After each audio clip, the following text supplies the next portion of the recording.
kagamba, yan ang gagamba queen. Ito yung gagamba queen na ayan siya, medyo mahina na siya kasi ilang araw na siyang ilang araw ko na siyang inaalagaan, kaya lang napabayaan ko. Ayan siya, si gagamba queen.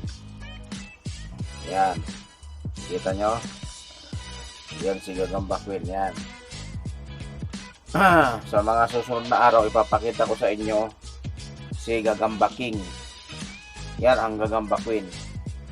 Malaki siya, hindi siya basta-basta ang size niya, malaki talaga. Yan, yan si gagamba queen. Sunod na araw ang ipapakita ko sa inyo si gagamba king naman. At sa mga susunod na araw paglalabanin natin si king at saka si queen kung mag-aaway ba sila. Yan ang aabangan natin sa mga susunod na araw, mga kagagamba. Tandaan nyo, ito si gagamba queen, itong pinapakita ko ngayon. So kaabang-abang yan. Inulit ko, paglalabanin natin yan, yung gagamba king at saka gagamba queen, para malaman natin kung mag-aaway nga ba sila o magyayakapan na lang. So ayan mga kagagamba, nakita nyo yung gagamba queen. Yan, sa mga susunod na araw, yung gagamba king naman ay ipapakita ko sa inyo para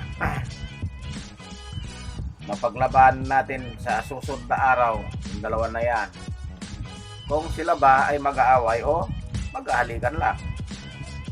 Ayan, tandaan nyo to, si gagamba queen. Ito siya. Oh!